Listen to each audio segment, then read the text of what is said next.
Assalamu alaikum and welcome to BB Chan Food Ideas. Today I'm going to make crispy crunchy finger fries और वो भी just 3 boiled potatoes से.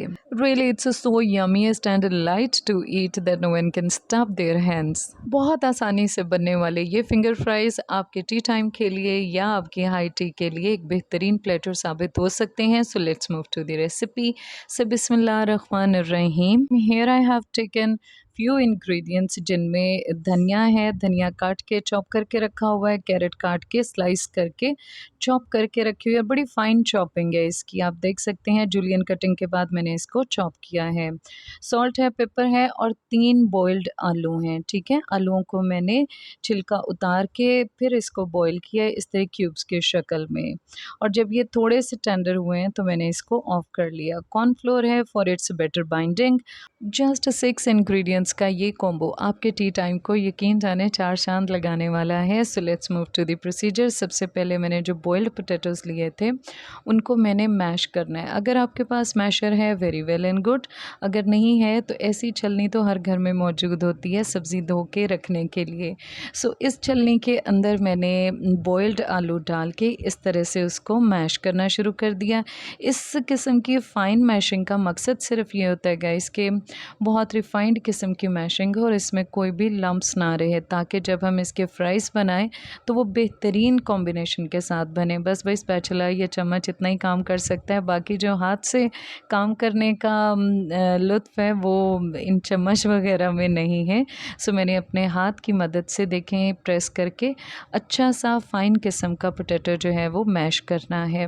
Potato की boiling के लिए मैं आपको एक चीज़ बता दूं, कभी भी छिलके के साथ आलूओं को बॉईल मत किया करें, उससे ये है कि ये थोड़े से लेसदार बन जाते हैं, विच इज़ नॉट गुड। कि हम लोग जब उसकी कोई भी चीज़ आगे बनाते हैं, कोई भी नई डिश बनाते हैं, तो वो जो उसके अंदर लास्टिक स्टे या नहीं चाहिए होती है वो उसकी लचक, वो आपकी डिश को डैमेज कर सकती है। सो पील ऑफ करके कटिंग करके क्यूब्स की शेप्स में आप आलूओं को बॉईल किया करें। ये हर किस्म की रेसिपी बनाने के लिए सूटेबल होता है। बॉइलिंग के दौरान अगर आप चाहें तो थोड़ा-सा सॉल्ट भी शामिल कर सकते हैं, लेकिन चूँकि बहुत सी जगहों पे ऐसे होता है कि हमें ज़्यादा सॉल्ट नहीं इस्तेमाल करना, तो आप सॉल्ट ना भी डालेंगे तो इसका अपने अंदर का सॉल्ट ही इनफ होता है बॉइलिंग के लिए।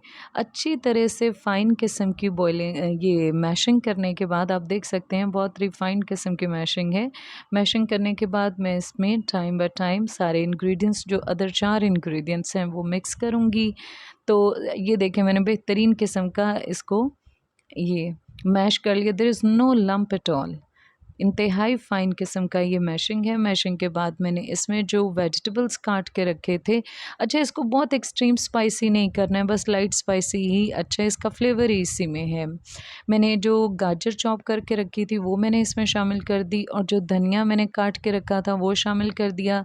आधी चम्मच, ये छोटी चम्मच है जिससे हम स्वीट्स खाते हैं, तो ये छोटी चम्मच है, आधी चम्मच मैंने ब्लैक पेपर ऐड किया है और थोड़ा-सा सॉल्ट इसमें ऐड किया। And I mix it well. मैंने अपने हाथों से अच्छी तरह से दबाते हुए हर चीज़ को अच्छी तरह से कंबाइन कर लिया, ताकि नेक्स्ट में अगले प्रोसीजर में जब मैं इसको स्टिक की शेप दूंगी तो इसके अंदर इक्वली सारे के सारे इंग्रेडिएंट्स जो हैं वो मिले हुए हों। अच्छी तरह से मिक्स करने के बाद मुझे चाहिए था एक सुपर किस्म का बाइंडिंग एजेंट, और वो है कॉर्नफ्लोर। 1 चम्मच कॉर्नफ्लोर मेरे जो डिश थी उसको सफिशिएंट था। आप अपने अकॉर्डिंग देख सकते हैं, बिकॉज़ बाज़ जगह पे आलू अगर मीठा होता है तो वो बहुत ज़्यादा लेसदार भी होता है, तो उसकी बाइंडिंग जो है वो ज़्यादा कॉर्नफ्लोर लेती है। तो इट डिपेंड्स कि आप किस किस्म का आलू इस्तेमाल कर रहे हैं, लेकिन एक सूरत-ए-हाल आप अपने माइंड में रखें कि जब ये अच्छी तरह से डो की फॉर्म में हो जाए तब आप कॉर्नफ्लोर को छोड़ दें। कॉर्नफ्लोर ऐड करके इसको डो की फॉर्म में आपको बनाना चाहिए। अच्छा, कुछ भी अगर हम ऐसा बना रहे हैं जैसे बिस्किट है या इस किस्म का कोई फ्राइज़ है जिसमें डो मेकिंग की ज़रूरत होती है, तो उस डो को स्टे करवाना ज़रूरी होता है। आई ग्रीस्ड माय हैंड आप देख सकते हैं मैंने ऑयल लगाया है अपने हाथों को और फिर उसके बाद मैंने एक पॉलीथिन बैग लिया है जिसमें ग्रॉसरी आती है, तो मैं उसको धो के सेव करके रख लेती हूँ इस किस्म के कामों के लिए।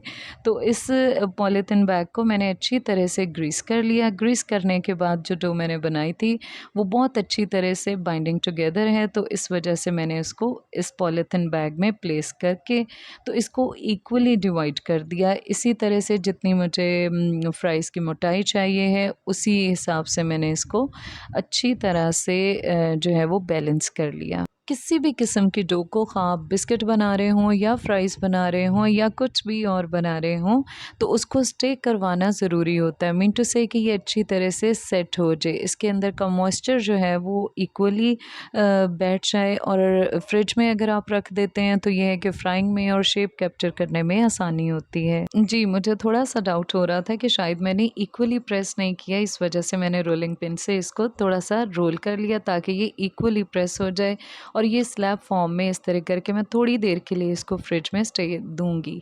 मीन टू से आप कह सकते हैं कि 10 या 15 मिनट के लिए आप इसको फ्रिज में रखें। And right after 15 minutes I took it out और आप देख सकते हैं ये निस्बतन हार्डर है, जितना कि पहले था उससे कहीं ज़्यादा ये सेट हो चुका है। मैंने हाथों को थोड़ा-सा ग्रीस किया, ग्रीस करना इसलिए भी ज़रूरी था कि मेरा हाथ जो है वो चिपके ना इससे।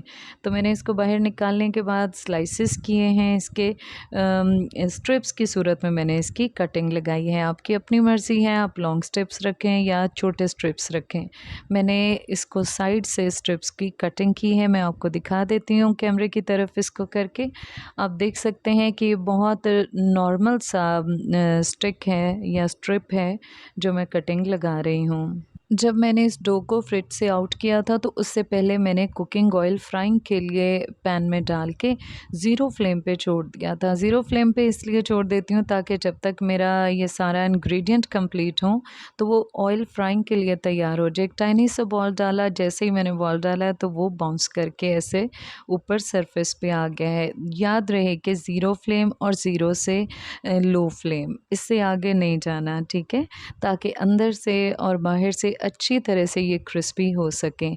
So with the help of my knife one by one मैंने सारे स्ट्रिप्स को अच्छी तरह से फ्राई कर लिया। फ्राइंग के लिए एक असूल याद रखिएगा कि कम से कम 30 सेकंड से पहले आप किसी भी इंग्रेडिएंट की या किसी भी चीज़ की साइड ना चेंज किया करें। 30 सेकंड या फिर उसके बाद आप उसको बदला करें ताकि एक तरफ से कुक हो जाए, अदरवाइज़ ब्रेक हो जाएंगे। फ्राइंग बेसिकली बड़े पेशेंस का काम है जनाब, बल्कि कुकिंग करना ही बड़े पेशेंस का काम है और सबसे बढ़कर ज़िंदगी पेशेंस का नाम है। सो अगर आप सब्र के साथ कोई काम करते हैं तो यकीन माने वो बहुत अच्छा रिज़ल्ट ओरिएंटेड होता है। जी, इस तरह से मैंने सारे अपने फ्राइज़ बना लिए, सो कह दीजिए माशाअल्लाह, माशाअल्लाह। और सच्ची बात तो यही है कि अल्लाह ताला हम सब के रिज़्क में अपने गैब के ख़ज़ानों से इज़ाफ़ा फ़रमाए, आमीन। और अगर आज की ये रेसिपी आपको पसंद आए तो लाइक, शेयर और अगर चैनल पर नए हैं तो सब्सक्राइब भी लाज़मी कर दें। आपके कमेंट्स का भी इंतज़ार रहेगा। वीडियो से रिलेटेड या रेसिपी से रिलेटेड कुछ भी पूछना हो आप कमेंट्स में पूछ सकते हैं। और मज़ीद आसान रेसिपीज़ के लिए always keep in touch to Bibi Jaan food ideas.